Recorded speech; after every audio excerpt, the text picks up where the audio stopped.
Faut dire Amen. Faut dire encore Amen. C'est le mois de la connaissance de Dieu par la parole. Ça veut dire que tu dois connaître Dieu par la parole. Tu dois connaître Dieu dans sa parole, pas avec révélation de quelqu'un. Parce que nous, quand on regarde aujourd'hui, on regarde le monde, ce qu'on entend, c'est fort. C'est celui qui ne connaît pas la parole, quelqu'un va lui présenter un autre Dieu. Donc Dieu nous dit qu'on doit le connaître dans sa parole. Il nous donne le chemin dans lequel, ou bien la voie par excellence dans laquelle on doit le connaître. Donc c'est le mois de la connaissance de Dieu par la parole, la foi. On doit connaître Dieu par la foi et aussi on doit connaître Dieu dans l'obéissance. C'est des éléments très importants qui vont nous aider à progresser. Alors le message d'introduction pour moi ce matin, pour nous, c'est la connaissance de Dieu dans sa parole nous donne de nous lever et d'agir. Ton amen n'est pas encore arrivé. Dis à ton frère, ta soeur que le thème c'est la connaissance de Dieu dans sa parole. Nous donne de nous lever et d'agir. Tu ne peux pas connaître Dieu et ne pas avoir envie de t'élever. Tu ne peux pas avoir la révélation de ce Dieu que nous suivons, que nous prêchons et être assis. Tu ne peux pas avoir la révélation de ce Dieu-là et puis être vraiment tranquille dans ton coin. Alléluia. Pour nous, Église Seigneur au Maroc, c'est un mois stratégique. C'est un mois où nous allons vraiment être sur le terrain. Alléluia. Donc l'exhortation, c'est la connaissance de Dieu dans sa parole, nous donne de nous lever et agir. Parce que celui qui connaît Dieu qui n'agit pas, il y a un problème. Le Dieu dont on parle là, si tu le connais véritablement, tu auras toujours envie d'agir. Toujours envie de faire sa volonté. Toujours envie de manifester vraiment ce qu'il dit qu'il est. Alors ce qu'on doit comprendre, c'est que la connaissance de Dieu ne se limite pas à une information. Dis à ton frère que la connaissance de Dieu ne se limite pas à une information intellectuelle. La connaissance de Dieu ne se limite pas à une information intellectuelle.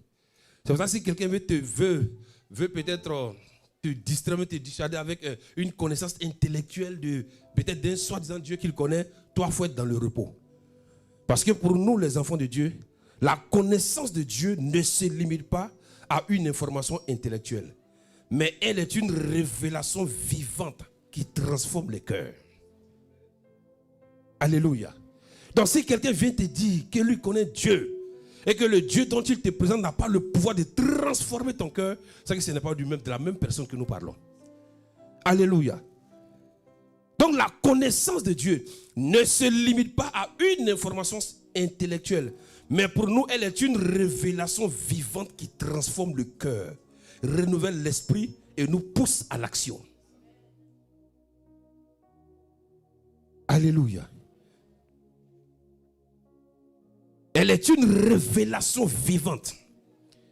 Donc la connaissance de Dieu est une relation vivante qui transforme le cœur. C'est pour cette raison, plus nous cherchons la connaissance de notre Dieu, Dieu aussi façonne notre cœur. Celui qui dit qu'il connaît Dieu, que son cœur n'est pas encore façonné, n'est pas encore transformé, c'est qu'il n'a pas encore connu véritablement le Dieu qu'il a décidé de suivre. Donc la connaissance de Dieu, elle est vivante, elle transforme le cœur, renouvelle l'esprit. Donc si tu connais Dieu, que ton esprit n'est pas renouvelé, n'est pas régénéré, c'est que ce n'est pas la connaissance de ce même Dieu dont nous parlons. Et quand ton esprit est renouvelé, tu vas voir que la connaissance de ce Dieu-là va te pousser à l'action. Quelqu'un qui a le cœur transformé, qui a désormais le cœur de Dieu, le cœur de Jésus, quelqu'un qui a désormais l'esprit de Dieu en lui, cette personne aussi aura le caractère de Christ. Or, l'un des éléments qui caractérisait Jésus, c'était l'action. Jésus n'est pas venu sur la terre et il est resté assis. Quand tu lis toute la Bible, dès l'instant où Jésus a commencé la mission, il n'est plus jamais resté assis jusqu'à ce qu'il finisse la raison pour laquelle il était manifesté sur la terre. Et même quand il était à Gethsémani, que les événements ont voulu le dissuader de ne pas aller à la croix, de renoncer au plan de Dieu, Jésus s'est toujours rappelé la raison pour laquelle il était manifesté sur la terre.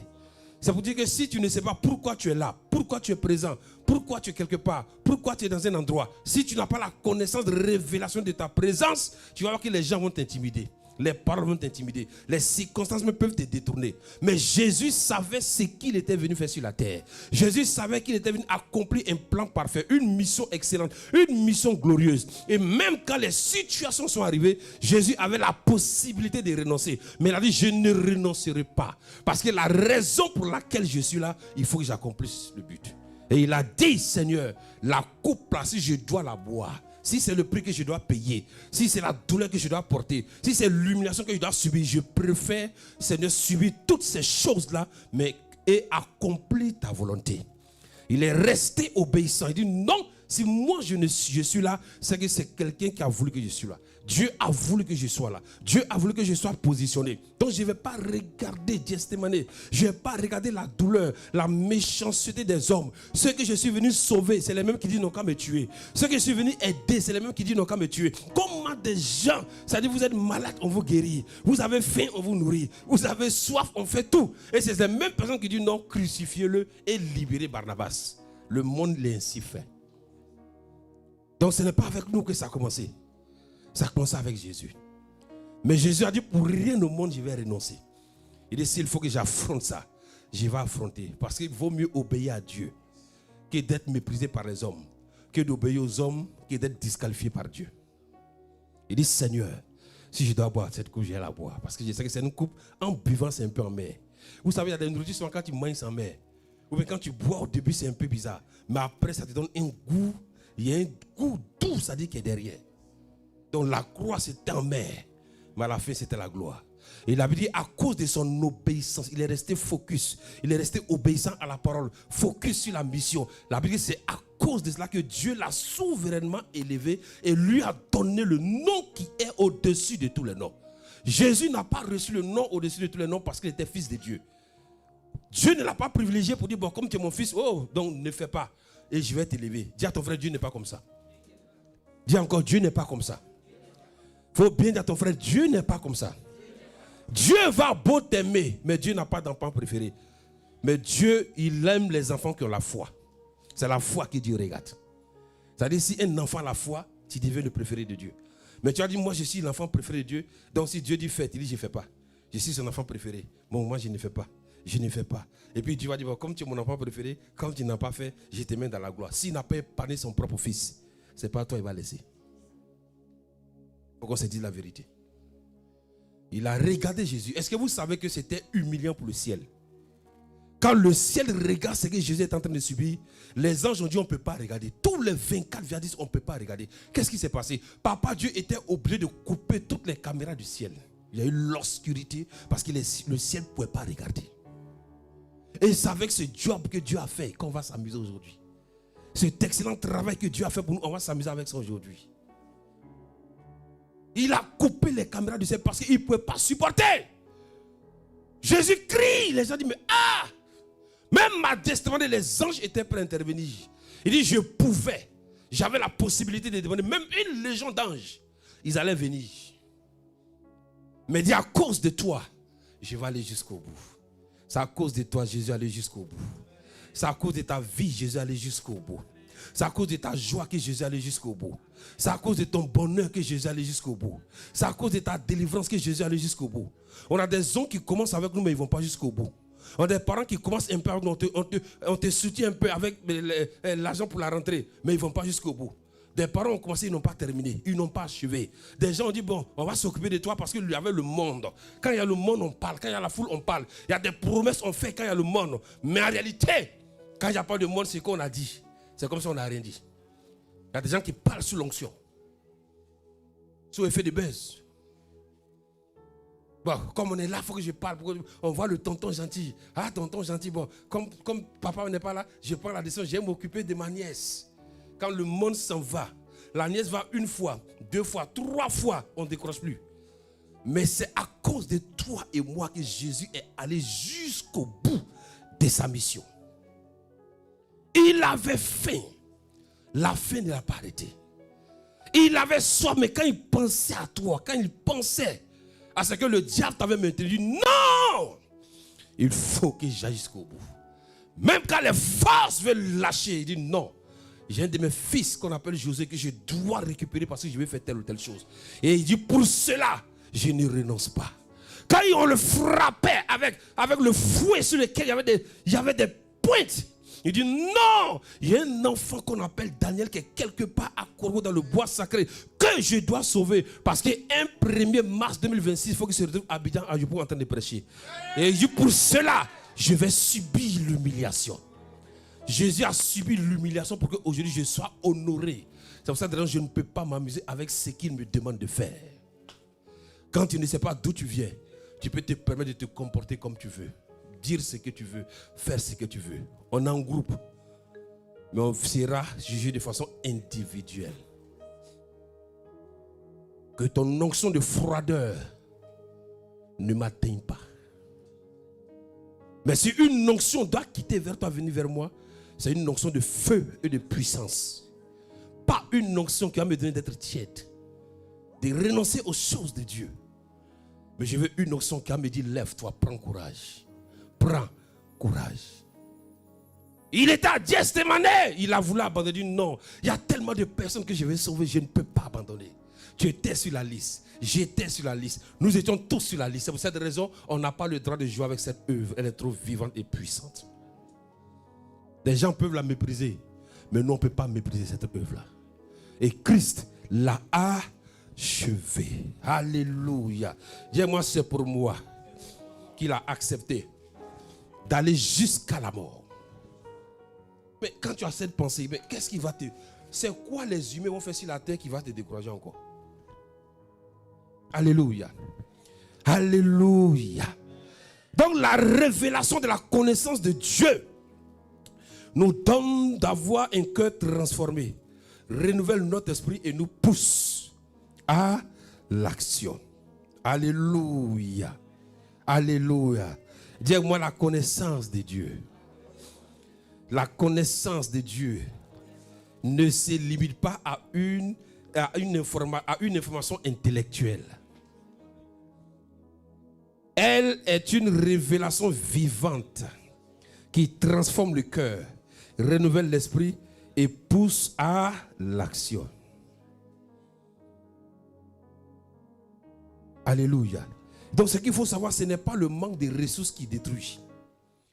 Ce n'est pas le manque de ressources qui détruit.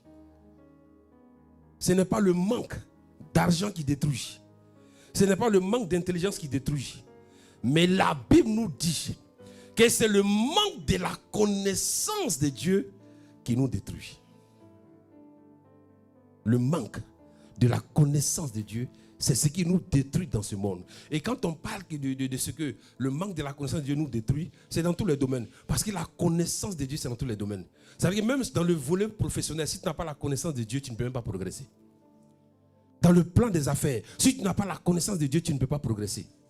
Dans tout ce que nous faisons, si nous n'avons pas la connaissance de Dieu, on ne pourra pas progresser. On ne pourra pas avancer. On sera toujours humilié. Dis à ton frère, ce n'est pas normal. Dis à ton frère, ce n'est pas normal. Dis-lui, il faut lui dire, à un moment donné de la vie, il faut être animé d'une colère sainte et reprendre les choses telles qu'elles sont. Donc, si tu n'as pas la connaissance révélationnelle de Dieu, tu vas voir que les gens vont te dominer dans tous les domaines. Parce que dans chaque domaine de la vie, il y a quelqu'un qu'on élève là-bas. Tu penses qu'on réussit comme ça? Dans chaque domaine, dans chaque aspect de la vie, il y a une divinité qu'on élève. C'est lui qui va te dire que lui marche comme ça simplement sans croire en Dieu, et puis c'est pas possible. Tu vas atteindre un certain niveau, mais arrivé à un moment donné, tu vas tomber. Parce que là-bas, c'est ceux qui ont la connaissance des choses spirituelles qui progressent. Est-ce que tu sais que même parfois, il y a des gens qui peuvent travailler ensemble avec vous, mais comme vous n'avez pas la connaissance, ils sont capables de prendre la grâce qui est sur votre vie et profiter de cette grâce. Ils viennent, ils te blaguent un peu souvent avec les petits montants. Non, tiens, prends ça. Toi aussi, tu es content. Tu dis, ah, mais il est bien, il m'a béni. Mais c'est ta propre grâce qu'il prend pour venir mettre au devant de toi. Tu prends, tu ne sais même pas. Si tu n'as pas la connaissance, ils vont te dominer. Tu n'as pas la connaissance de ton Dieu, tu seras toujours dominé. Même dans le monde des affaires, ils vont te dominer. C'est que tu oublies, c'est que ceux avec qui tu traites les affaires, tu ne sais pas quelle est la divinité. Tu Tu ne sais pas le Dieu qu'ils élèvent, le Dieu qu'ils adorent. Tu ne connais même pas leur pratique. Ça veut dire que je n'ai même pas le droit d'aller comme ça, aller traiter une grande affaire, c'est-à-dire sans savoir qui je suis. Mais quand tu as la connaissance de ton Dieu, tu vas avec une assurance. Il est assis, tu es assis. Il murmure, tu murmures. Ah, tu ne sais pas, écoutez-moi. Tu es assis, écoutez. Un jour, non. Il était allé avec papa en chou, je ne sais même plus si c'était à Boaké. On dit que c'était à Boaké. Et l'hôtel dans lequel on devait loger. Quand on arrivait à l'hôtel, on a vu beaucoup de monde. Mais le monde qu'on a vu, c'est des gens qui avaient des chapelets, c'est-à-dire sur le cou. Ils avaient des chapelets. Ils étaient dans des bassins, avec des odeurs bizarres qui dégageaient. Donc, comme moi, c'est moi qui devais gérer, je courais pour aller voir devant comment il fait pour rentrer, gérer avant que le bishop n'arrive. Je vois que celui qui est devant me dit, c'est pas quoi vous avez, c'est un chèque, mais je ne sais pas quoi. C'est qui est sûr, c'était quelqu'un de là-bas. C'est pas, c'était un marabout qui était reconnu. Quand il marche, même quand il crache, tu vois les gens, ça court, ça fait. Et on les voit en train de parler, ils murmurent, puis ils sont en train de parler. Et c'est l'hôtel où on était, ils vont partir. Hein? Quand le bishop a vu ça aussi, il dit, les gens murmurent, on ne sait pas ce qu'ils disent. Nous aussi rentrons dans l'esprit. Eux murmurent, on parle en langue. On parle en langue. C'est-à-dire, on va dans le même endroit, mais on sait que là-bas, il y a quelque chose qui doit se passer. Donc, eux murmurent, ils font les trucs, ils comptent les chapelets. Nous, on rentre dans la dimension esprit, on commence aussi à parler en langue. Parce qu'il y a des situations qui dépendent d'une solution spirituelle. Ce n'est pas tout, on règle dans le naturel. Ils murmurent, nous sommes parlent en langue. On parle en langue. On parle en langue. Jusqu'on est rentré, on a parlé en langue, après. Quand c'était bon, je dis, comment on vient nous mettre dans des coins, vraiment, mais pour vous dire que c'est une réalité. Si tu ne connais pas ton Dieu, tu seras toujours intimidé. Parce que l'ennemi même est capable d'utiliser celui que tu appelles ton frère, le préparer pour finir avec toi. Parce que la Bible nous a dit que la persécution viendra d'où? De là. Ok. Chaque fois, il faut prier pour dire, Seigneur, il ne faut pas que je sois celui que l'ennemi va utiliser dans la maison pour persécuter quelqu'un. Il faut prier pour ça. Seigneur, il faut m'aider. Parce que tu as dit que la persécution viendra de la maison. Je ne veux pas être celui-là que l'ennemi va utiliser étant à l'extérieur pour être un problème pour quelqu'un, une situation pour quelqu'un. Et puis c'est à tous les niveaux. Ou bien, on ne voit pas ça. Il n'y a pas de gourmet spirituel. Qui donne le gourmet? Il est dehors. Dedans. Tu es chrétien, gouvernement. Bon. C'est que si tu es chrétien, puis on t'utilise pour donner gourmet à quelqu'un. À ton frère, à ta soeur. C'est pour ça que si quelqu'un pleure à cause de toi, il faut dire à Dieu, il faut m'aider, Je demande pardon. C'est des réalités. Donc il y a des prières stratégiques qu'on doit faire. Seigneur, je ne veux pas être celui que l'ennemi va utiliser pour blesser quelqu'un, pour offenser quelqu'un, ou pour amener quelqu'un même à quitter la communauté. C'est grave. Il y a des gens même qui n'ont même pas, c'est-à-dire ils n'ont même pas ce fardeau de faire entrer dans la maison. Mais ils ont l'onction pour faire sortir. Que ton onction. Qu'est-ce que je peux dire même? Vous avez entendu, non? Ou bien, les gens souffrent, les gens sortent, les gens voient, ça ne te dit rien. Et toi, ton onction, c'est de les faire sortir. Tu es toujours en train d'aller faire ces personnes. Tu vois le gars là, c'est comme ça il est. C'est comme ça il est, voilà ce qu'il fait. Donc ça veut dire que tu montres une mauvaise image. Est-ce que la personne pourra rester? Si quelqu'un a quitté la communauté à cause de toi, il faut te repentir. Je dis, Seigneur, pardon, il n'a qu'à venir.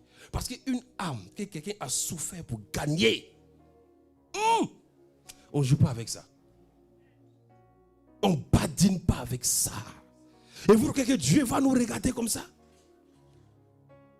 Champion, toute catégorie. Pour faire sortir les âmes que Dieu a gagnées dans la bergerie. Et ça ne te dirait, aujourd'hui tu ne sens pas. Demain tu ne sens pas. Après demain tu ne sens pas. Mais le jour où tu vas sentir, il sera trop tard. Parce que ce qui est dangereux, la loi te dit si tu as fait, on coupe ton bras. Mais la grâce ne va jamais te dire ça. Donc beaucoup marchent sous la grâce mais sont disqualifiés sans le savoir. Ou bien, non, soyons honnêtes. La grâce ne veut pas dire c'est gratuit. La Bible a dit quoi? C'est qui devait enfanter?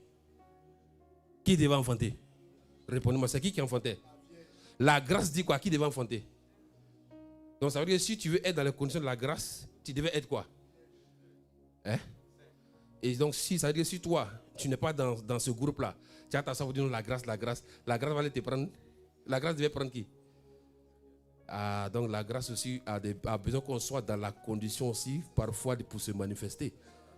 Si on comprend bien le principe de la grâce, vous allez voir qu'il y a beaucoup de choses qui vont arrêter. On dit c'est la Vierge qui va enfanter. Tu as dit, bon, comme j'ai la grâce, j'ai vu comme je veux. Va de garçon en garçon. Et puis venir t'asseoir et puis l'ange va venir. Comme je t'aime, toi à qui une grâce a été hautement faite. Le ciel dit, tu dis quoi? Que la prophétie dit c'est la Vierge qui enfantera. Donc si moi je veux bénéficier de la grâce, je dois aussi me mettre dans la condition de la Vierge. Et en étant dans la condition de la Vierge, je peux ne pas avoir des relations, des connaissances, des babatiers derrière moi, des ministres derrière moi. Et la grâce va me localiser. Mais la grâce ne va jamais te localiser en dehors du choix ou en dehors de la prophétie que Dieu a donnée. Ou bien?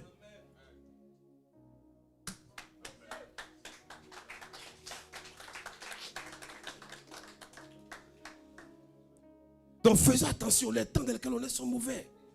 Et si nous regardons aujourd'hui, il y a tellement de choses qui se passent aujourd'hui que ne jouons pas à faire des âmes. C'est un combat. Comme c'est laissé le dire hier. C'est hier, non?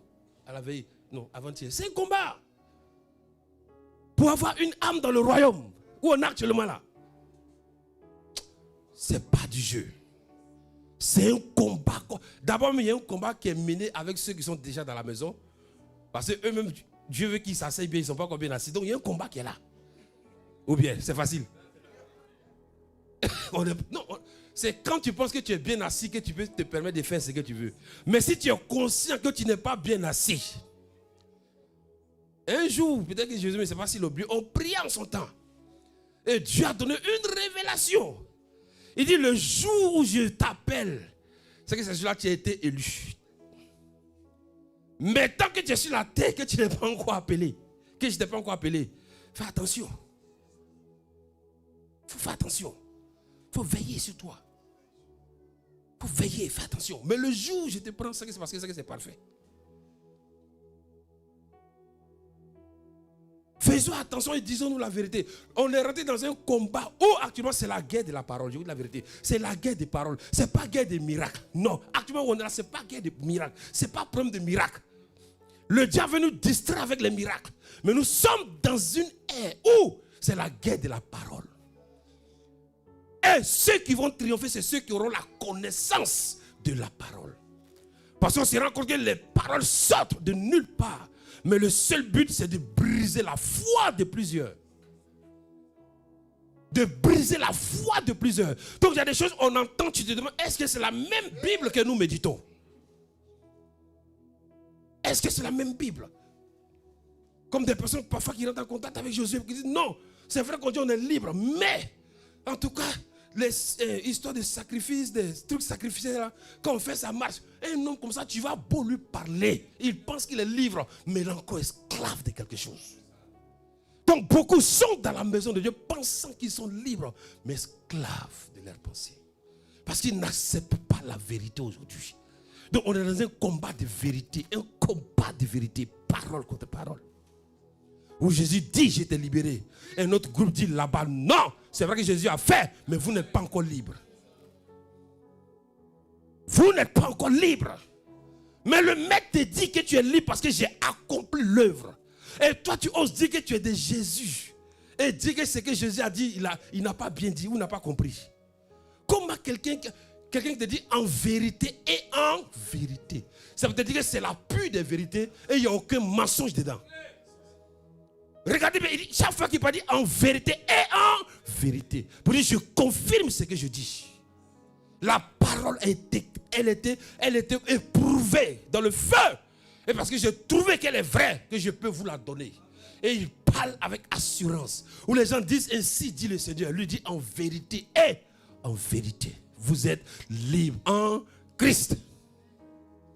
Vous êtes libre. Nous on dit c'est vrai qu'on est en Christ, mais on n'est pas libre. C'est vrai qu'on est en Christ, mais on n'est pas libre. Et comment pouvons-nous gagner ce monde avec cette mentalité? Comment? On dit à l'anneau qui n'est pas libre, l'anneau dit qu'il est libre. On dit, bon, tu dis que tu es libre, non, il faut partir en voir. L'anneau court. Et quand il arrive à la longueur de la dimension de la corde, il se rend compte qu'il ne peut plus avancer. Mais le jour où il a été réellement libre, c'est quand? C'est pas le jour où Jésus est venu détacher-le. Il ne comprend pas. Il voit qu'habituellement, quand lui marche, s'il a trop fait, c'est 100 mètres. Mais il voit que lui, il dépasse 100 mètres. Il dit, bon, attends, peut-être que je dors. 200 mètres. Il dit, bon, peut-être qu'il y a quelque chose. 300 mètres, 1 km, 2 km. Jusqu'à ce qu'il arrive dans un autre endroit où il ne connaît pas. Il regarde, il dit, je n'ai jamais vu ici. Mais est-ce que dans ce coin, il existait? Oui, ça existe. Donc ce coin-là, c'est la vérité. Oui, c'est la vérité. Tant que tu vas rester dans ton environnement où tu penses que tu es encore lié, il y a des choses que Dieu t'a dites que tu ne pourras pas voir. Pourtant, nous sommes bénis de toutes sortes de bénédictions dans les lieux où? Célestes, où? En Christ. Mais on doit dépasser notre connaissance. Parce que personne ne peut aller au-delà de sa connaissance. C'est ce qu'il connaît qu'il te dira. Mais ce qu'il connaît qu'il te dit, c'est la vérité. Est-ce que c'est le terminus? C'est sa vérité qu'il connaît. Mais il ne peut pas aller au-delà de cette vérité.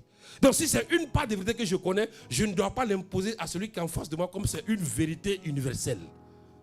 Ta connaissance pour moi n'est pas une vérité universelle. N'est pas une connaissance universelle. La seule connaissance universelle, c'est la connaissance de Christ. Elle est universelle. Mais tu peux avoir une petite portion. Et je ne dois pas imposer à celui qui est en face de moi. Si tu penses que tu as eu la révélation de ce qu'on a encore attaché, ça n'engage que toi. Mais la révélation que moi j'ai, c'est que je suis détaché en Christ. Et ma prière, c'est comment faire actuellement pour vivre ce que Christ dit que je dois vivre. Mais je ne sais pas c'est ce qui doit être la prière. On doit prier pour vivre, pour demander à Dieu comment on peut faire pour vivre ce qu'on doit chose. Mais si tu dois prier pour dire que tu n'es pas encore attaché, tu n'es pas encore béni, que tu dois encore te détacher, tu pourras t'en sortir.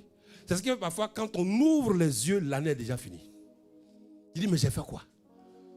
Ah oui, mais si tu regardes un côté, on dit tu es libre. Un côté, tu n'es pas libre. Ça sera comme ça, clopin, clopin, clopin, clopin. Quand tu ouvres les yeux, on dit une nouvelle proclamation.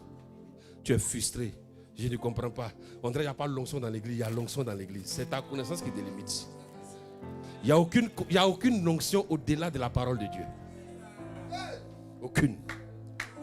Parce que l'onction est cachée dans la parole de Dieu. Plus la parole est révélée, l'onction travaille.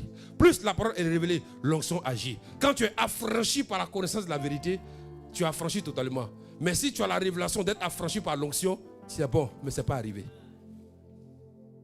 C'est ça, on dit qu'on peut chasser un démon, il s'en va. Mais il revient. S'il voit que la maison est propre, s'il était seul, il va prendre combien? 7. S'il y avait 3, c'est combien? Ça fait 21 démons. On joue mal avec la connaissance. C'est pour ça que vous qui courez derrière la délivrance, ils n'ont qu'à bien vous enseigner. Si on a chassé un là, ça veut dire si c'était le sacrificateur coriace de la famille qu'on a chassé, quand il va revenir là, il va aller chercher encore du renfort. Mais on chasse le démon, on te dit que tu es libre. Il peut l'aider à légion et puis s'il doit venir. Mais si les légions là, c'est grave. Si les légions doivent être multipliées peut-être par 3. C'est pour ça qu'il y a des cas de gens là, que ces gens de personnes, le cas, c'est-à-dire son cas même devient grave. C'est plus fini. C'est ça le problème. C'est pour ça que si tu n'acceptes pas la vérité de la parole, oh, les démons ils vont te fatiguer. On les chasse, il va venir te tenter pour voir. Il s'en va, il revient. Ah, on l'a chassé, non? Mais on dirait qu'actuellement, il résiste un peu. Il va aller un peu, il revient. Et quand on finit de le chasser, tu tentes de te connecter sur Internet. Tu tentes de te connecter sur les anciens réseaux. Te connecter sur les anciennes connaissances. On te dit, oui, c'est vrai qu'on a chassé le démon, mais il faut savoir qu'il y a encore les liens de famille, il y a encore les liens, cela. La parole ne peut pas te libérer. Il faut un bain spirituel nocturno, quelque chose là-bas, pour faire sucré, salé, qui va t'aider, qui va faire ce truc. Et si tu veux marcher avec cette connaissance, le démon sait que ce qu'on te dit, c'est que c'est mensonge. Parce que le démon sait que le seul corps qu'il ne peut pas posséder, c'est là où se trouve le glorieux Saint-Esprit. C'est un corps qu'on ne peut pas posséder.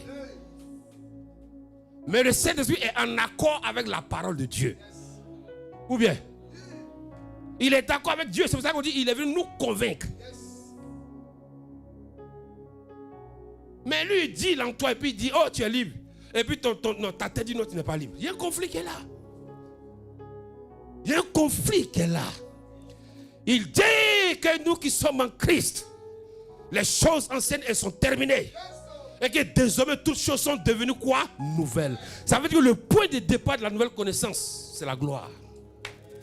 Le point de départ des enfants de Dieu, c'est la restauration. C'est la délivrance. C'est la paix, c'est la joie. C'est le bonheur total. C'est la guérison, c'est la restauration. C'est notre point de départ. Et si le point de départ est la gloire et le succès, ça veut dire je vais de gloire en gloire, de succès en succès, de progrès en progrès, de promotion en promotion, de guérison en guérison, de témoignage en témoignage. Ça veut dire tout ce que tu peux imaginer, tu es focus sur la gloire. Mon point de départ, ce n'est pas l'échec. Mon point de départ, nouvelle création, ce n'est pas la possession. C'est ça qu'on dit souvent, les démons ne peuvent pas posséder la nouvelle création. Mais les démons peuvent influencer. Ils peuvent t'influencer, mais si l'Esprit de Dieu en toi, aucun démon ne peut te posséder. Mais toi, tu as le Seigneur et puis on te dit qu'il y a des démons qui sont en toi. Et tu dis Amen. On dit il y a des démons qui sont en moi. C'est une foutaise. Le Seigneur te dit, mais est-ce que tu crois que moi je suis en toi? Et un démon va venir dormir dans ma maison? Olivier, même si le plus grand bandit il est fou, il n'a qu'à se lever le matin pour dire qu'il va aller dans la cour du chef de l'État. Il peut arriver. Bon, au commissariat même d'abord, ça c'est le petit niveau. Ou bien il va aller dans une ambassade pour dire, bon, moi comme je veux, il va rentrer dans l'ambassade. Et c'est le Créateur seul qui ne peut pas sécuriser lui, sa maison.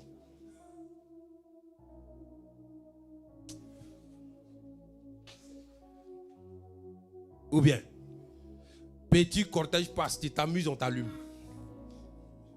Ils prennent les sens interdits. Tu te trompes que tu sors, on dit dégage une fois, 2 fois, 3 fois, ils vont te dégager à leur manière. Ça, c'est un cortège humain qui passe. Et toi, le cortège divin est en train de passer. C'est-à-dire, toi-même, tu ne te vois même pas comme... Le problème, c'est qu'on ne se voit pas comme Dieu veut qu'on se voit. C'est tout. Ou bien, c'est-à-dire, tu sors dans même, puis toi-même, tu ne vois pas les anges. C'est-à-dire que Dieu ne sécurise pas sa présence. Là où l'Esprit de Dieu se trouve, sa présence est là. Et là où il y a la présence de Dieu, il y a les esprits qui sont avec là, qui sont présents. Tu as vu le chef de l'État se déplacer sans sa garde rapprochée? Où qu'il soit, sa garde est là-bas. Son ambassade est là-bas. Et toi? C'est ça le problème, le manque de connaissance de Dieu. Parfois tu marches, mais c'est un petit fou qui vient te taper comme... Mais parfois c'est des gens qui viennent te dégager. Non, quand tu marches, sois conscient du cortège. Sois conscient de la présence de Dieu. Sois conscient des anges. Si nous marchons dans la divinité, nous marchons avec la connaissance, je vous assure, même pour nous braquer, ça sera difficile. Tu n'as pas dit Amen. Comme même le papa Bakari, il rendait le témoignage au docu. Il avait une montre en or, il arrivait à Djamé, il voit des bandits qui sont en train de se préparer, venir l'attaquer. Il a dit, il faut rester tranquille. Il marche, il me dit, quand il arrive au niveau des bandits, les gars sont venus lui, vieux père. Vieux père. C'est après il y a eu quoi? Il dit non, que le vieux là n'est pas normal. Que eux ils ont vu 3 gaillards. C'est-à-dire des gens qui ont une taille même que eux-mêmes connaissent. Derrière le vieux là. Et tu as me dit que toi, tu transportes la présence de Dieu. Petit braqueur vient te braque. Petit coupeur de route vient te faire ceci.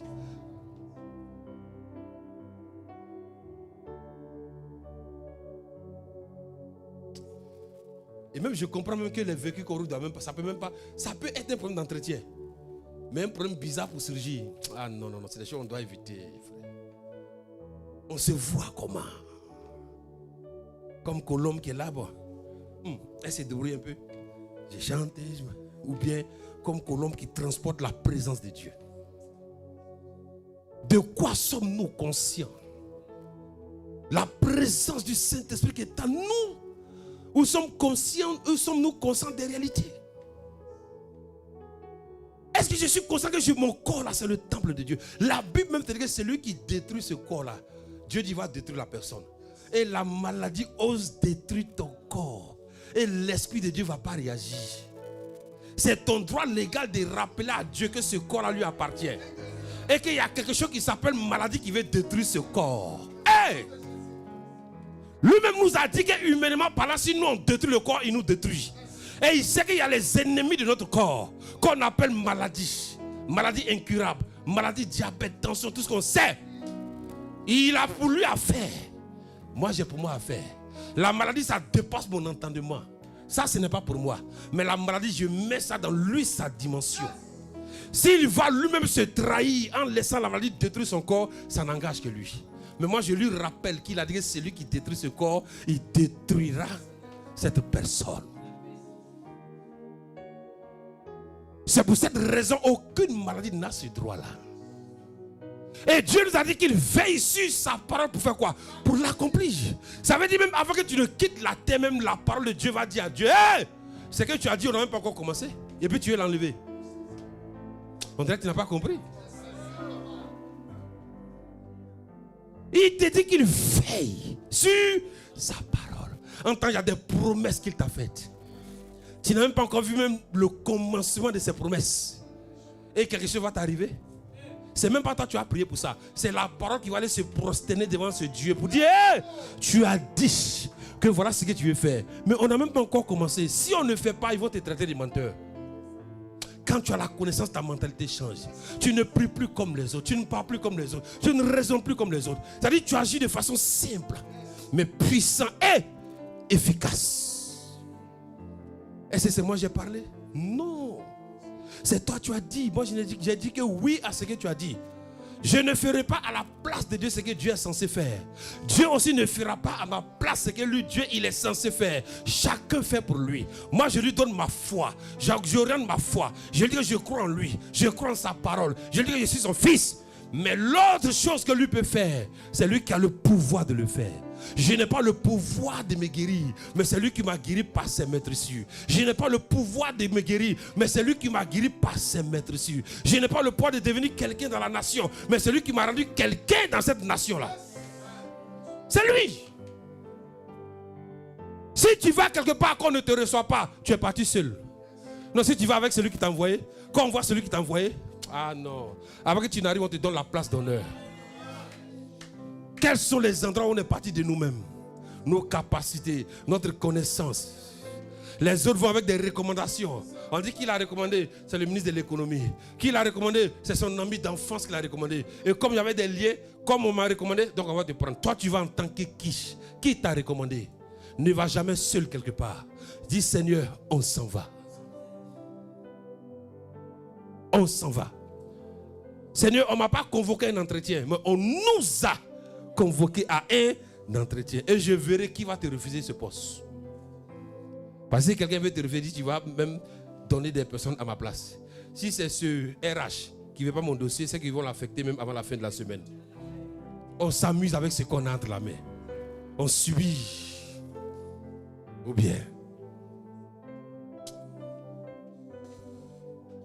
La preuve, tu comptes si ta prof, ça fait quoi? Ta prof, ça fait quoi? Mais tu sais que ta prof c'est 0. Pourquoi compter si ta prof? Quelque chose que tu as compté, c'est 0. Et tu veux toujours compter là-dessus. Tu dois changer de mentalité. Et c'est pour ça que la Bible dit non, il faut que nous changeons de mentalité en étant transformés par le renouvellement de quoi? De notre intelligence. Tant que ton intelligence n'est pas renouvelée, il te sera difficile de progresser selon le temps même de Dieu. C'est pour ça que j'aime le témoignage qu'ils ont rendu pour l'homme de Dieu qui partait chercher son visa. Il n'a même pas de rendez-vous à l'ambassade, il s'en va. Il arrive, on lui demande à la porte, monsieur, vous venez voir qui? Il dit, vous êtes qui? Non, il dit, il est venu voir l'ambassadeur. On dit, mais vous êtes qui? Il dit que lui, il est un ambassadeur. Donc quand le vigile a entendu ambassadeur net, lui aussi, il a couru, il a dit, ah, il y a un ambassadeur qui est là. On dit, bon, faites l'entrée. Ça veut dire qu'il a déjà franchi la porte et il s'est retrouvé dedans. Il arrive devant la secrétaire, maintenant, il dit, bon, c'est quel pays? Bon, expliquez-nous un peu, vous venez d'où? Pourquoi on vous annonce auprès du patron? Il dit, dites-lui que c'est un ambassadeur qui est là seulement. On dit, on sait, mais c'est quel pays? Ah! Le gars dit, bon, je suis ambassadeur du royaume de Dieu. On dit, mais c'est... Quand ils entendent le royaume, peut-être on se dit Royaume-Uni. On dit Royaume-Uni, il dit non, royaume de Dieu. Est-ce qu'il a menti? Il est en train de dire. C'est ce qu'il est qu'il disait. Mais avec foi, assurance, tranquillité, stabilité. Serein. Elle cherche. Bon, elle ne connaît pas. Bon, il faut qu'elle aille annoncer aussi. Elle annonce, il demande encore, elle ressort, mais c'est quel pays? Il dit, je suis ambassadeur du royaume de Dieu. Il a tellement essayé, on dit, bon, ils n'ont qu'à les centrer. Donc elle est rentrée. Il est en face de son collègue ambassadeur. Mais là, il est au-dessus de son collègue. Parce que lui n'est pas ambassadeur d'un pays naturel. Mais il est ambassadeur du faiseur des ambassadeurs. Là, il s'est retrouvé dans un environnement. Oh, c'est lui qui devait régner. Mais on est là, on s'amuse avec ce qu'on a. On a peur de dire ce qu'on a. Tu penses que si tu parles, on dit que tu es orgueilleux, tu n'es pas orgueilleux. Jésus n'était pas orgueilleux. Jésus disait toujours ce qu'il était. Je suis la vérité, je suis la vie, je suis la guérison. C'est pas de l'orgueil de dire ce que tu es. C'est une vérité que tu es en train de révéler en fait. Mais on est là ici et dit, ça vont penser que c'est orgueil. Ils n'ont qu'à penser que c'est orgueil. Mais c'est un bon orgueil. Je suis fils de Dieu, est-ce qu'il y a orgueil dedans? Fils de Ouattara, du président Ouattara, est-ce qu'il y a orgueil dedans? Fils de tel député, il y a orgueil dedans? Fils de tel sénateur, il y a orgueil dedans? Donc si moi je dis que je suis fils de Dieu, il y a quel orgueil dedans? Il n'y a pas d'orgueil. Je suis en train de dire la vérité. Quand il s'est devant le monsieur, il a dit qu'il est l'ambassadeur. On dit, ambassadeur de Christ. Il dit, mais c'est où ça? Il dit, c'est ambassadeur de Jésus, Jésus, Jésus. Le gars s'est dit, mais comment on peut laisser un fou comme ça? Mais après, il ne sait même pas comment il a fait. Il dit, bon, hey, que le gars est bizarre. Donnez-lui son visa. Il va partir. Il n'a pas obtenu le visa. Si ton comportement est normalement normal, c'est que tu n'as pas encore atteint la dimension de Christ. Mais il ne mentait pas. C'était la vérité. Ce qu'il était, c'était la vérité. Ah, dis à ton frère que Dieu nous aide. Dis encore que Dieu nous aide. Alléluia. Alléluia. Donc la connaissance de Dieu ne se limite pas par une information intellectuelle. C'est pas possible.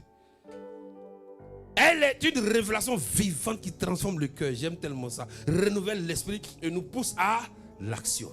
Donc ce n'est pas le manque de ressources qui détruit, mais c'est le manque de connaissance de Dieu qui détruit. Le monde est détruit aujourd'hui parce qu'il lui manque la connaissance. Les enfants de Dieu sont détruits parce qu'il leur manque la connaissance. C'est pour ça que vous allez voir même que des démons peuvent détruire quelqu'un qu'on dit enfant de Dieu. Mais s'il est détruit, c'est quoi? C'est le manque de connaissance. La maladie même peut détruire un enfant de Dieu, mais c'est quoi? C'est quoi? C'est le manque de connaissance. Sinon, Jésus a déjà tout traité à la croix. Il a traité ça. C'est pour cela que ne pleure même pas dans la situation dans laquelle tu te trouves aujourd'hui. Non, peut-être qu'aujourd'hui je suis là, comme je ne suis pas sorti d'une bonne famille, une grande famille, c'est que peut-être j'ai échoué. C'est pas un problème. Tu peux ne pas sortir d'une grande famille, mais de toi sortira une grande famille. Ça, c'est ce que tu dois accepter. Tu peux ne pas sortir d'une famille prospère, mais dès l'instant où tu as la connaissance de qui tu es, de toi sortira une famille prospère. Donc laissons le passé. Nous on est dans le présent. Ce qui est présent, c'est ce qu'on regarde. Ce qui doit se faire dans le présent, c'est ce qu'on regarde. Ce que tu dois avoir maintenant, c'est ce qu'on regarde. C'est pour ça que les erreurs passées, il faut les laisser. La gloire passée, il faut la laisser. Dieu est trop sage. Mais il dit la gloire de la seconde, elle sera grande que celle de la première. Parce qu'il sait qu'il y a une gloire qui était là, mais... Donc concentre-toi sur la gloire de la seconde maison. Mais tu ne peux pas te concentrer sur la gloire de la seconde maison, être conscient des chambres de l'ancienne maison. Tu pourras t'en sortir. La seconde gloire que Dieu dit qu'il va révéler, c'est ce que tu dois regarder. Cette femme de destinée bénie à tous les niveaux, c'est ce que tu regardes. Cette femme de destinée qui va influencer, qui va impacter, c'est ce que tu regardes. Cette femme de destinée qui va marquer sa génération, c'est ce que tu dois regarder. Les gens n'ont qu'à dire ce qu'ils veulent. Ils ne diront pas ce qu'ils ne connaissent pas, mais ils diront ce qu'ils connaissent. Or, ce qu'ils connaissaient, c'était quoi? Ton passé. Ils parleront de ton passé, c'est normal. Mais c'est à toi maintenant de leur imposer ton futur, ton présent plutôt. Et ainsi de suite, ils verront ton futur. Mon vieux, on te pique un peu le passé, tu pleures.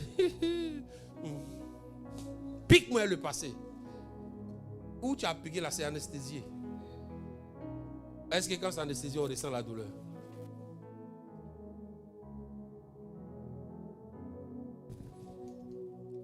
Alléluia. Lorsque nous découvrons qui est Dieu à travers sa parole, nous ne pouvons pas rester passifs. Quand tu découvres Dieu à travers sa parole, même concernant ta vie, ta destinée, tes affaires, ton travail, tu ne peux pas rester passif. Tout change. Parce que tu sais, quand tu vois, tu as la possibilité de changer toutes les choses ou d'actualiser les choses. Donc même quand quelque chose semble être bizarre, toi tu peux régler ça avec la connaissance de ton Dieu que tu as. Alléluia. Alléluia. Lorsque nous découvrons qui est Dieu au travers de sa parole, nous ne pouvons pas rester passifs. Sa vérité nous appelle à nous lever, à marcher et d'accomplir notre mission sur la terre. Sans toutefois oublier que la Bible dit que mon peuple périt parce qu'il lui manque quoi? La connaissance. Osée 4, le verset 6. Donc la connaissance de Dieu est donc une question de vie, de transformation et d'engagement. La connaissance de Dieu est une question de vie, de transformation et d'engagement. La connaissance de Dieu enlève en nous la peur. Parce que nous constatons le monde dans lequel on est, le diable utilise la peur pour chercher à détruire les enfants de Dieu. Donc plus nous connaissons notre Dieu, ça enlève en nous la peur. Plus tu connais Dieu, la peur s'éloigne de toi. La peur de est-ce que je vais réussir? La peur des sorciers qui sont là. Il y a des enfants de Dieu qui disent qu'ils sont enfants de Dieu, mais ils sont conscients de façon permanente des œuvres des ténèbres. Quand tu le vois net, il est toujours effrayé.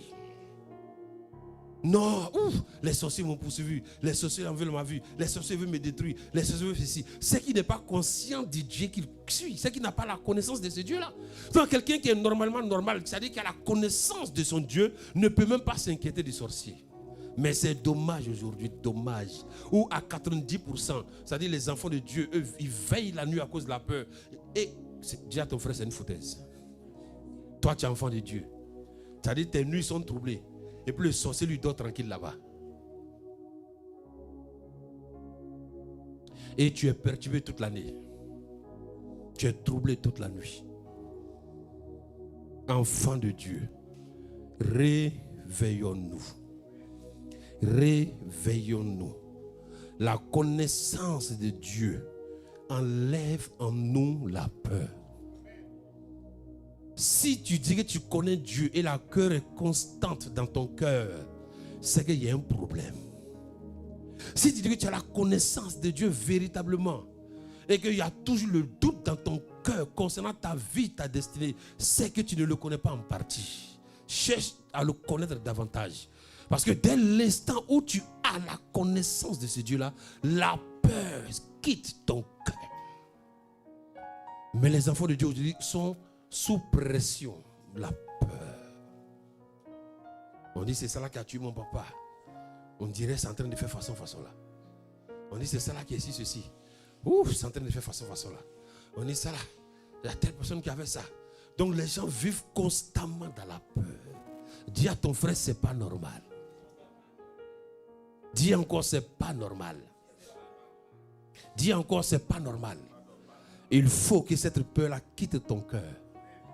Mais le moyen pour que cette peur dégage définitivement, c'est que tu dois connaître véritablement ton Dieu. Et le moyen qu'il te donne pour le connaître, c'est sa parole. Et quand tu le connais dans sa parole, il te dit, ne t'inquiète pas car je suis avec toi. Et je serai avec toi jusqu'à la fin des temps. Et quand tu veux le connaître dans sa parole, il te dit, non, tu sais, je t'ai élevé au-dessus des dominations, des autorités, des principautés, des hôtels de famille, des hôtels de temps. Je t'ai élevé au-dessus de la sorcellerie. Donc tu ne peux plus avoir peur. C'est comme si toi tu es au 20e et puis le sorcier est au premier. Qui doit avoir qui? Qui contrôle qui? Tu es au 20e et puis le premier. Et puis il va te contrôler. Si tu es garçon, il faut marcher avant que tu n'arrives là. Tu es déjà bolo, comme les gens le disent. C'est-à-dire tu l'attends au 20e avec le marteau. Le temps qu'il arrive, il est fatigué. Quand il ouvre la porte, tu ouvres la porte et puis il tombe. Il dit, mais voilà, tu fais quoi? Tu écrases sa tête. Et un gars comme ça, il va monter son 1, son 2, son 3, jusqu'à son 20e. Et puis aller troubler ton sommeil. Dis c'est pas normal.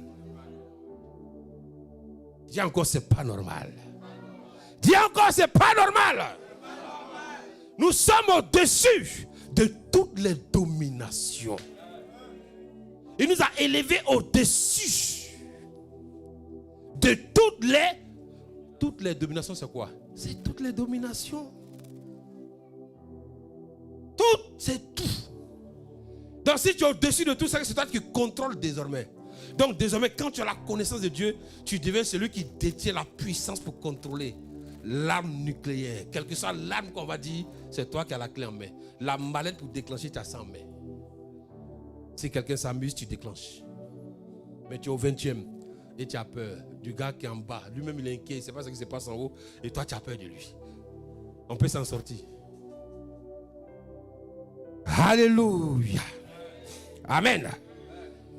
Quand nous ne connaissons pas Dieu, nous tremblons devant les circonstances. Mais lorsque nous découvrons quoi? Sa fidélité, sa souveraineté, sa puissance, ses promesses, alors la peur fait quoi? Elle perd son autorité. plus tu connais Dieu, tu découvres Dieu. Tu découvres Dieu dans sa parole. Et en le découvrant dans sa parole, il va se révéler à toi comme quoi? Le Dieu de fidélité. Il va te révéler sa fidélité dans sa parole.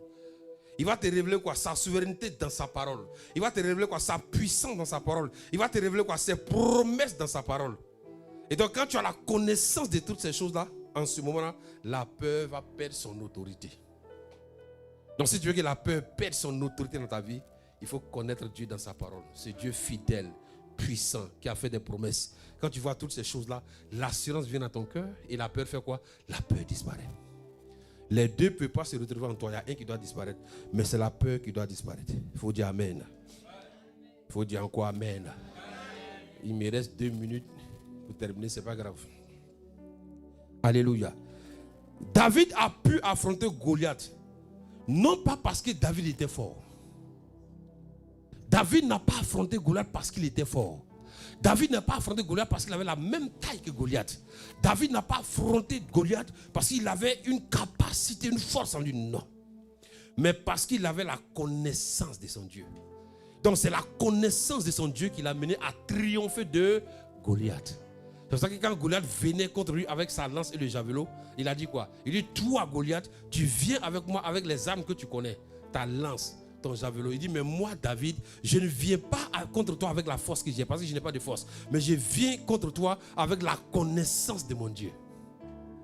Je viens contre toi au nom de l'Éternel des armées.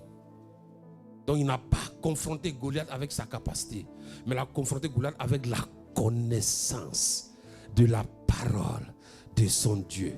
Donc connaître Dieu change notre regard sur les problèmes. Celui qui connaît Dieu, il change son regard sur quoi? Sur les problèmes. Il change de regard sur quoi? Sur quoi? Tout ce qu'on peut savoir.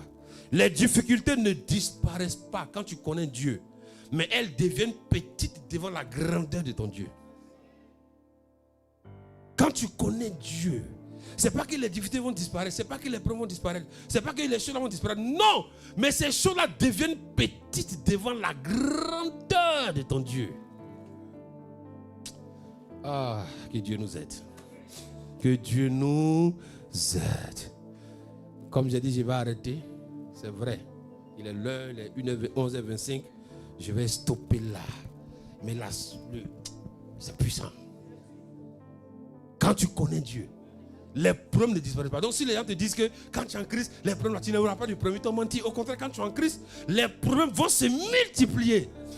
Mais la différence, c'est que comme tu as la connaissance de Dieu, ces problèmes deviennent petits. Donc cette galère que tu vois, elle doit devenir quoi? Petite. Elle est très petite, minuscule. Minuscule comme un grain de sable dans l'univers. Invisible. C'est petit. On ne voit même pas. S'il n'y a pas de microscope, on ne peut pas voir. C'est ça le problème. Donc quand tu vois ça, il faut sourire. Mais pour que ça devienne quoi? Pour que ça disparaisse, c'est quoi? Il faut que ce que tu connais prenne le dessus. Donc plus tu vois le problème comme minuscule devant ton Dieu, tu vois la grandeur de ce Dieu qui agit. Et quand lui rentre en action, il te donne la solution. La solution est manifestée. Mais je te dis, si tu as pleuré à cause de ça une fois, 2 fois, c'est fini. Satan dit, ah, donc c'est ton point faible. Et c'est ça, il va prendre pour te piquer tous les jours. Il sait que ça là, son point faible là, c'est ça. Si tu touches le volet là, son cœur est nyagami. Il sait que si j'ai piqué un peu cela, la semaine est gâtée. Satan, c'est un fin stratège. C'est ça, il utilise des ruses parce qu'il n'a plus de force. Donc il utilise la ruse. Et quand il découvre le petit point de faiblesse, il va utiliser ça. Quand il sent que Dieu a préparé quelque chose, que ton âme est dessus, avant le coucher du soleil, il va faire un petit truc, il pique un peu. Ouf. Ah, le culte était bon, mais je ne sais même pas. Ouf. J'étais chaud, mais si tu es chaud, tu dois être chaud. Tu restes chaud, tu marches chaud, tu manges chaud, tu te réveilles chaud, tu dors chaud. Tu es chaud de façon permanente. Aucune situation ne doit te refroidir. Refuse ça. On ne peut pas refroidir ce qui est chaud permanemment. Bon, que Dieu nous bénisse. Que Dieu nous bénisse.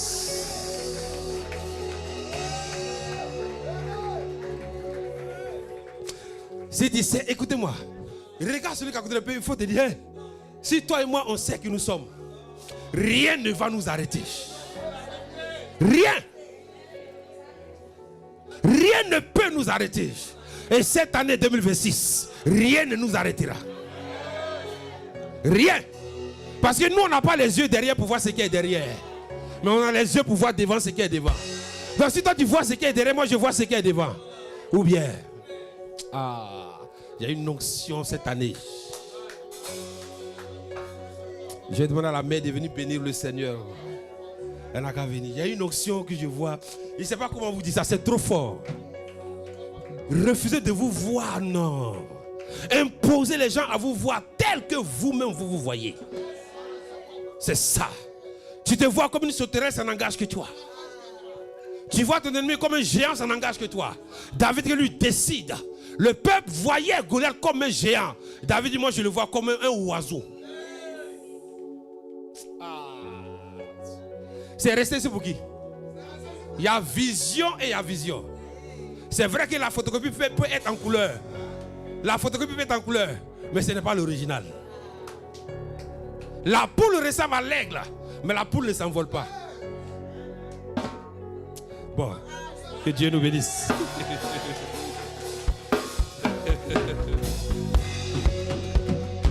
Est-ce qu'on peut acclamer Jésus? Hey! Nous sommes une génération de vainqueurs, de victorieux. Nous allons régner, nous allons triompher, nous allons dominer. Rien ne nous arrêtera, pas même la faim, pas même la nudité, même pas le péril. Rien ne nous arrêtera. Rien ne nous arrêtera. Cette année, c'est cette année. Aucune maladie ne t'arrêtera. Aucun esprit ne t'arrêtera. Aucune misère, pauvreté ne t'arrêtera. Rien ne t'arrêtera. Parce que devant tous les problèmes, présente ton grand Dieu.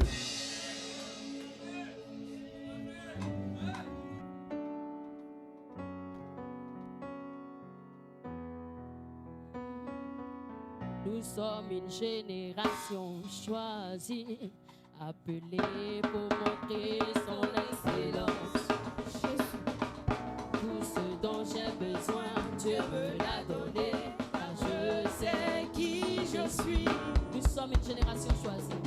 Nous sommes une génération choisie, appelée pour montrer son excellence. Tout ce dont j'ai besoin, tout ce dont j'ai besoin, Dieu me l'a donné, car je sais qui je suis. nous sommes une génération choisie. Nous sommes une génération choisie, appelée pour montrer son excellence. Tout ce dont j'ai besoin, Tout ce dont j'ai besoin,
je suis. Ah, danse.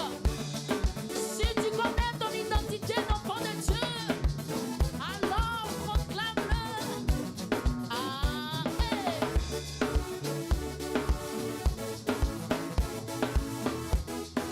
Je sais qui je suis.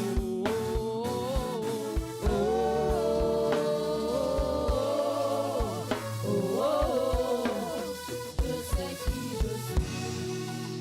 Alors si tu sais, comme tu sais qui tu es, je crois que tu vas pousser des cris de joie.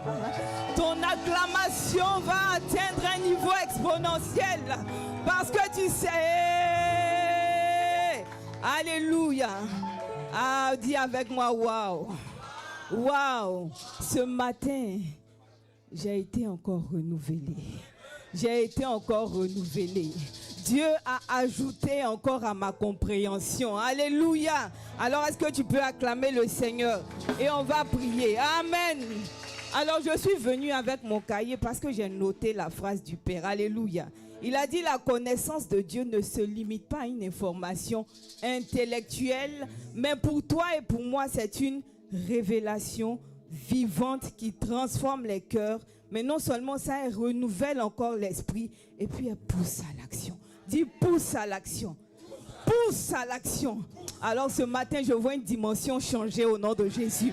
Je vois une vie changer. Ah, moi j'ai été boosté. Je passe. Alléluia. Alors on va rendre grâce au Seigneur pour ce message. Alléluia. On va rester dans la mouvance du Père et tu vas rendre grâce au Seigneur avec ferveur ce matin. Bénis le Seigneur pour ce message. Bénis-le pour ce qu'il a produit en toi ce matin. Dis encore merci au Seigneur pour cette révélation. Oh, qu'il a inspiré à son serviteur afin de nous communiquer quelque chose qui va faire que nous allons changer de dimension. Rekete le barakata. Bien-aimé, je veux que ta voix se joigne à la mienne ce matin afin de bénir le Seigneur pour ce message. Père, nous te bénissons. Excellent Père de grâce. Père, je suis béni ce matin par cette parole que j'ai entendue. Oui, Père, tu m'as dit quelque chose et cette chose a boosté quelque chose en moi. Cette chose, oh Père, parce qu'elle vient de toi, elle a réveillé une foi ardente dans mon cœur ce matin. Elle a réveillé une foi ardente dans mon cœur ce matin. Là où mon frère et ma soeur, nous étions rentrés nonchalants. Père, oh Père, tu as redimensionné notre compréhension des choses ce matin. Et nous te bénissons, Saint-Père, pour cette parole. Nous te disons merci, Père, parce que nous croyons que Saint-Esprit, nous la gardons précieusement dans nos cœurs. Nous la gardons précieusement dans nos cœurs ce matin. Shedele barakata.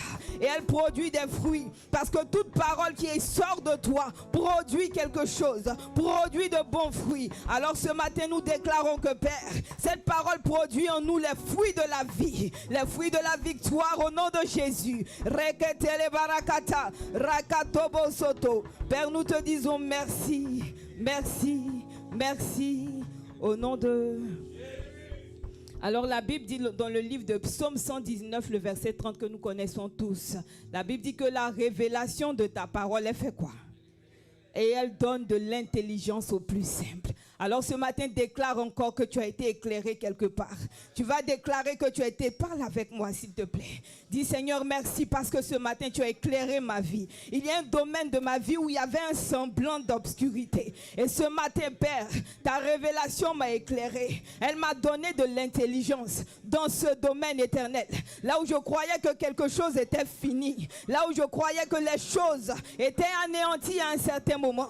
Là où je me posais des questions. Là où je disais que dans ce domaine particulier, je ne voyais pas d'avancée. Mais ta parole ce matin m'a donné de l'intelligence. Elle m'a éclairé ce matin.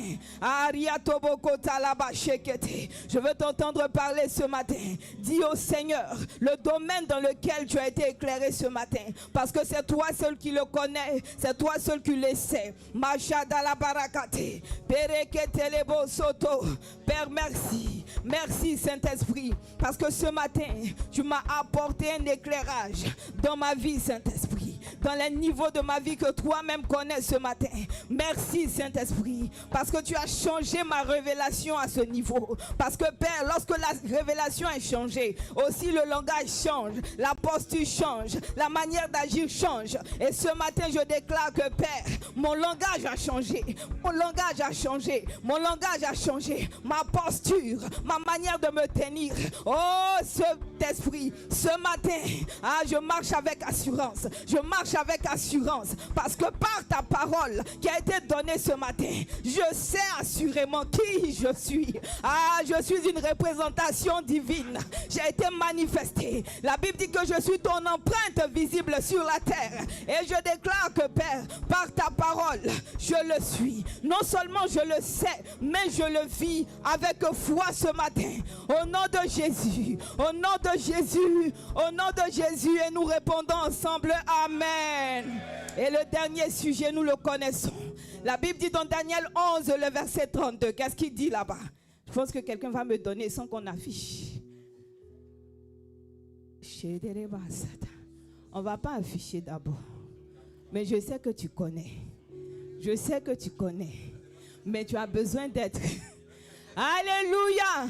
Est-ce que la communication peut mettre? Reketebo sadalama. On dit la connaissance par la parole. Mais non, ça arrive, on a veillé, on est un peu fatigué. Alléluia, sois restauré. Alléluia. La Bible dit, il séduira par des flatteries. Est-ce que quelque chose est en train de nous séduire? Ça veut dire qu'il y a des difficultés qui étaient en train de nous distraire. Dit, ce sont des flatteries. Il y a des choses que je voyais, c'était des flatteries. La petite galère là, c'était une flatterie. La petite maladie là, c'est une flatterie. Dis, tu es une flatterie. Tu étais en train de me flatter. Mais dis, mais moi, je connais Dieu. Je le connais. Dis maladie, je le connais. Petite galère, je le connais. Et la Bible dit, ceux qui connaîtront leur Dieu agiront avec fermeté. Je te vois agir avec fermeté ce matin. Je vois les épreuves qui te flattaient. Maintenant, tu as reboosté et tu tiens ferme au nom de Jésus. C'est pour ça que tu peux dire avec moi, montagne, qui es-tu? Tu as aplani. Est-ce que tu peux déclarer montagne ce matin?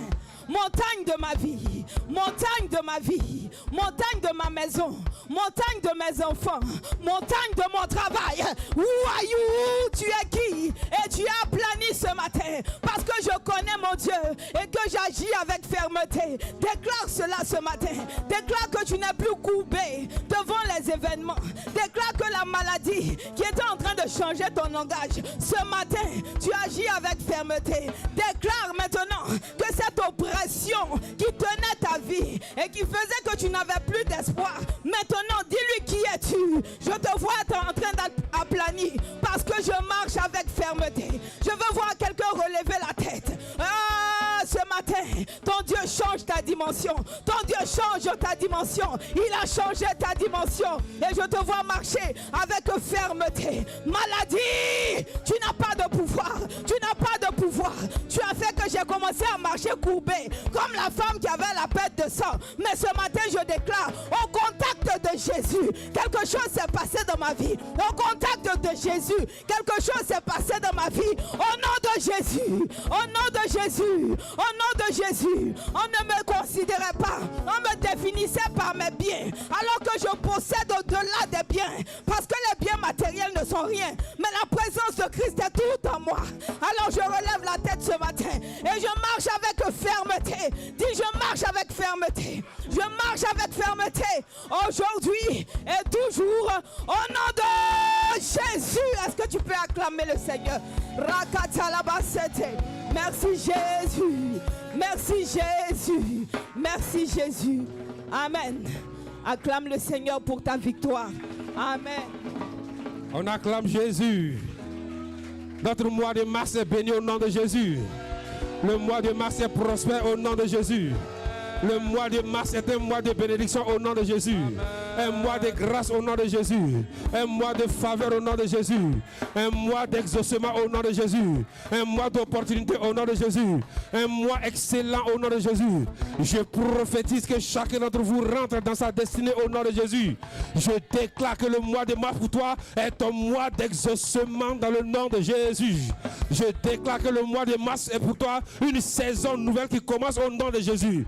La saison de gloire, saison de stabilité, de tranquillité, de repos, de bonheur, de miracles, de signes, de prodiges, de respect, de considération. Que tous ceux qui t'avaient oublié se souviennent de toi pendant ce mois de mars au nom de Jésus. Que tes patrons se souviennent de toi au nom de Jésus. Que tous ceux qui te devaient quelque part se souviennent de toi au nom de Jésus. Que tous ceux que le ciel a mandaté pour être une solution pour toi se souviennent de toi pendant ce mois de mars au nom de Jésus. Je déclare des ouvertures divines au nom de Jésus. Et je déclare dans le nom de Jésus que ce mois de mars pour toi, c'est le mois où Papa Dieu a décidé de te faire une visite. Dieu va visiter ta vie. Il va visiter tes finances. Il va visiter ton travail. Il va visiter ta maison. Il va visiter tes activités. Il va visiter tes entrailles. Il va visiter tous les domaines, les départements, les compartiments de ta vie. Au nom de Jésus. L'Éternel, ton Dieu, a décidé de te visiter. Il va faire une visite stratégique. Une visite spectaculaire. Une visite angélique. Une visite particulière.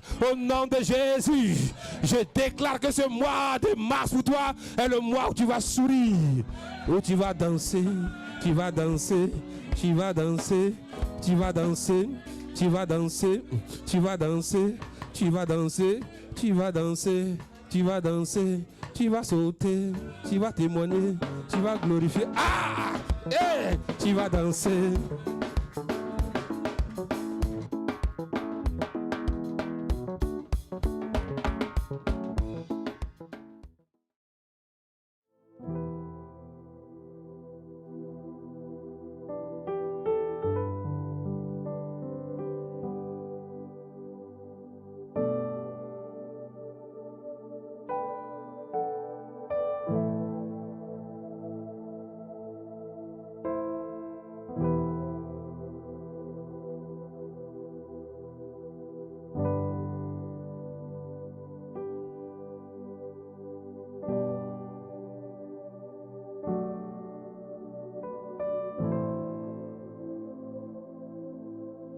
Papa.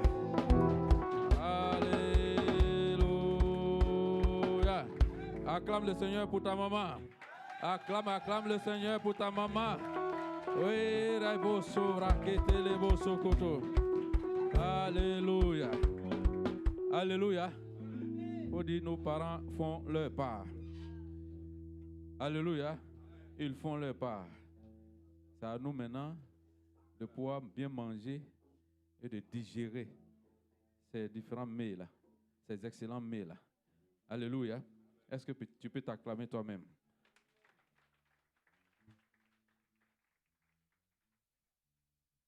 Nous allons manger à la table du Seigneur pour sceller cette victoire-là pour ce début du mois de mars.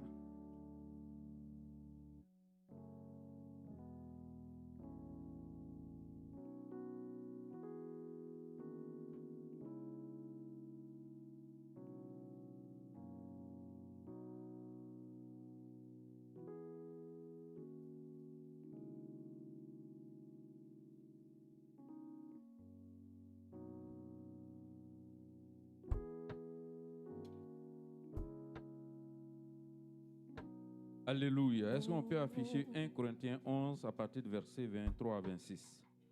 1 Corinthiens 11, verset 23 à 26. Tu as été baptisé par immersion, tu as droit à manger à la table du Seigneur. Et nous profitons pour inviter tous ceux qui ne sont pas encore baptisés. Oui, les cours sont en train de se tenir et par la grâce de Dieu, à la fin de ce mois, nous allons faire notre premier baptême de cette année 2026. Alors tu es dans un département, nous t'encourageons, tu es dans un département, tu as accepté le Seigneur. Oui, viens te faire baptiser et tu vas servir le Seigneur. Alléluia. La moisson est grande, mais il y a peu d'ouvriers.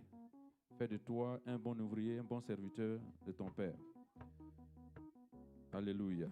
La parole de Dieu me dit dans 1 Corinthiens 11 à partir du verset 23, « Car j'ai reçu du Seigneur ce que je vous ai enseigné, c'est que le Seigneur Jésus, dans la nuit où il fut livré, prit du pain. Et après avoir rendu grâce, le prit et dit, « Ceci est mon corps qui est rompu pour vous, faites ceci en mémoire de moi. » De même, après avoir soupé, il prit la coupe et dit, « Cette coupe est la nouvelle alliance à mon sang. Faites ceci en mémoire de moi toutes les fois que vous en boirez. » Au verset 26, « Car toutes les fois que vous mangez ce pain et que vous buvez cette coupe, vous annoncez la mort du Seigneur jusqu'à ce qu'il vienne. » Alléluia. Donc, quand quelqu'un va prendre le corps et le sang de Jésus-Christ, que quelqu'un se souvienne, oui, de la mort de Jésus et de la venue de Jésus. Alléluia. C'est personnel et c'est individuel. Alléluia. Donc, nous allons prier et nous allons manger à la table du Seigneur ce matin.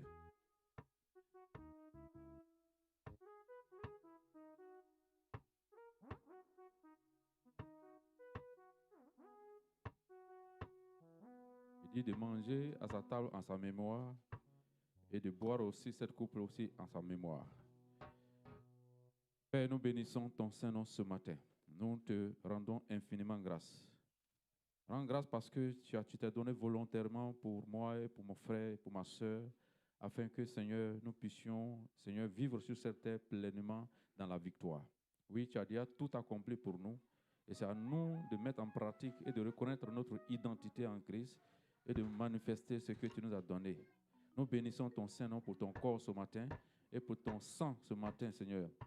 Père, tu as donné ton corps et ton sang pour que chaque fois que, Père, nous mangeons, nous puissions nous souvenir de tout ce que tu as fait à la croix. Nous bénissons ton Saint-Nom ce matin. Merci encore, Seigneur, de ce que, Père, c'est ce acte-là, Père, qui a effacé nos péchés. C'est ce acte-là que tu as posé, Seigneur, à la croix-là, Seigneur, qui nous a permis, Seigneur, d'être des fils et des filles dignes de pouvoir manifester ta gloire sur cette terre ce matin. Et nous prions ce matin, sonde nos cœurs et enlève tout ce qui n'est pas de ta volonté pour ne pas que nous mangeons contre nous-mêmes. Nous bénissons ton Saint-Nom, car nous croyons que c'est une arme très puissante que nous tenons dans nos mains. C'est une arme très puissante que nous allons manger et nous allons boire. Et nous croyons que, Seigneur, en mangeant et en buvant ton sang et ton corps, toute arme forgée contre nous dans le secret est vouée à l'échec. Et nous croyons que, Seigneur, par ta grâce, oui, toute maladie qui se manifestait, ou tout accident, ou toute épreuve de l'ennemi, Seigneur, oui, n'a pas effet sur nous au nom de Jésus.